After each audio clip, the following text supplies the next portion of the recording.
We in America are immigrants, or the children of immigrants. We are one people, but a people welded from many nations and races.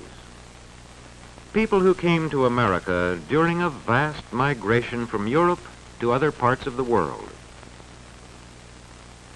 In this migration, millions of Europeans left their homelands to settle in new countries across the seas. Almost 2/3 of them came to the United States.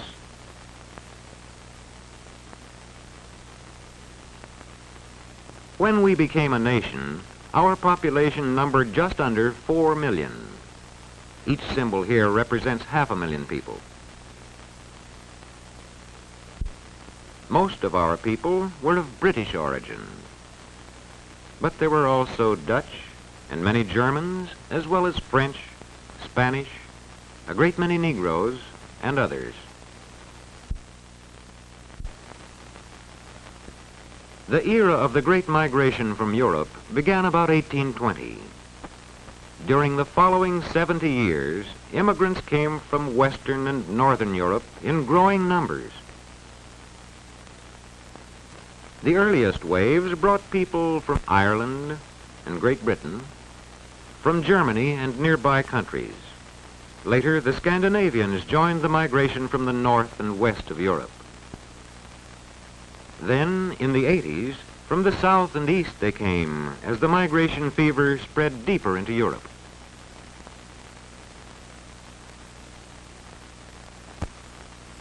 During this period, too, came immigrants from the Orient. The century following 1820 saw Asiatic migration as Chinese and Japanese crossed the Pacific in considerable numbers. They from the Orient settled chiefly in our far west. The flow of immigration reached its peak between 1891 and 1920.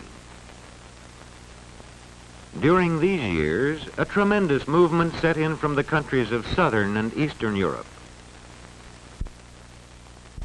Many still came from the north and west, but many more came from Austria-Hungary, Poland, Russia, Italy, and the Balkan Peninsula. But what of the people behind these symbols? What were their motives and hopes?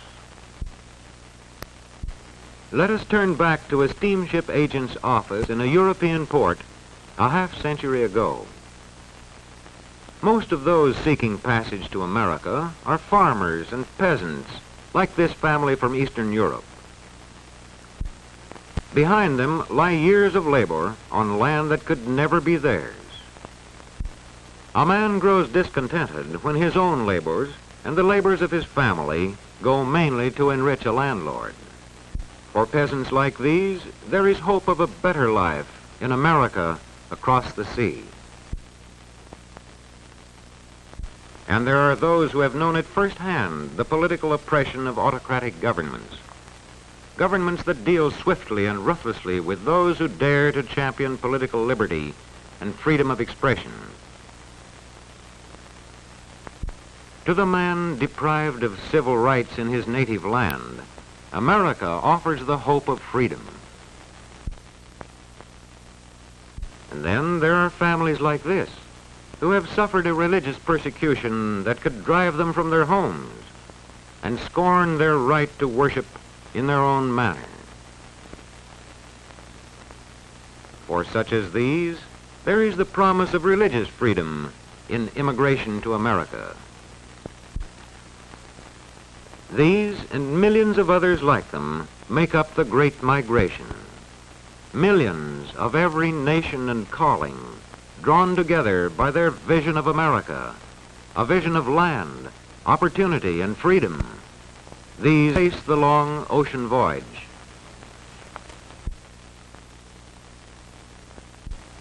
Then, immigration gateways like Ellis Island and examination immigration officials.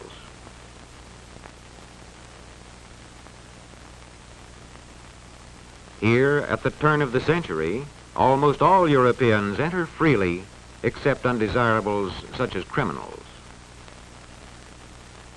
For all mules, there is a medical examination to weed out those with serious illnesses and dangerous diseases.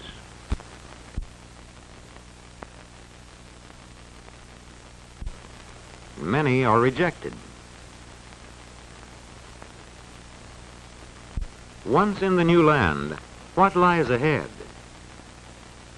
These groups of Europeans that before 1890 spread rapidly westward to settle both on the farms and in the cities. By the year 1900, settlements of Germans were scattered widely from east to west. Scandinavians were grouped in the northern Middle West, and the Irish were largely concentrated in the northeast.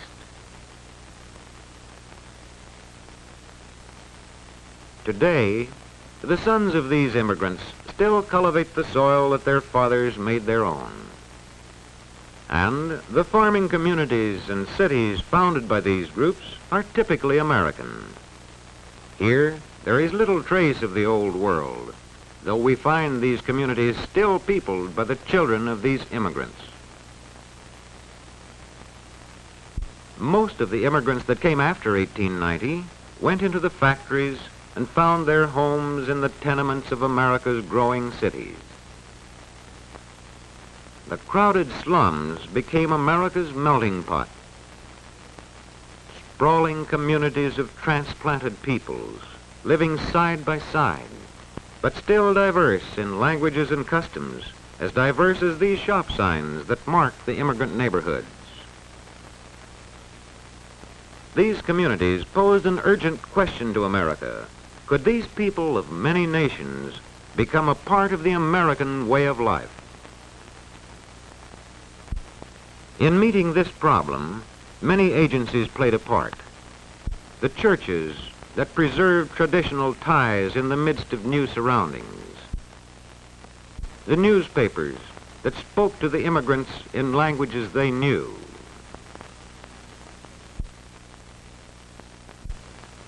The trade unions that taught them to work together. These and other agencies drew into the larger community the stream of new arrivals.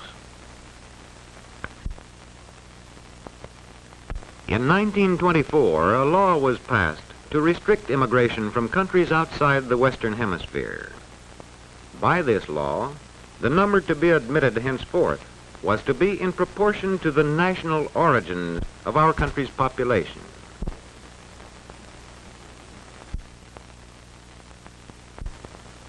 This gave to Northern and Western Europe more than 80% of the total, while Southern and Eastern Europe received less than 20%.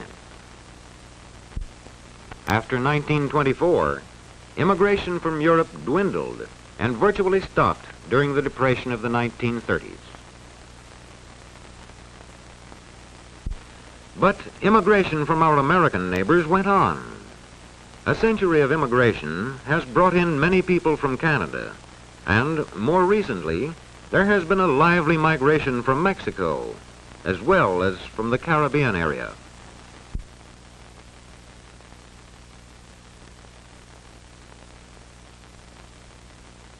Today, these people of every nation and race have become Americans all, a people still diverse, but sharing common aspirations and drawn together in their common contribution of the skills and talents that have made America a great nation.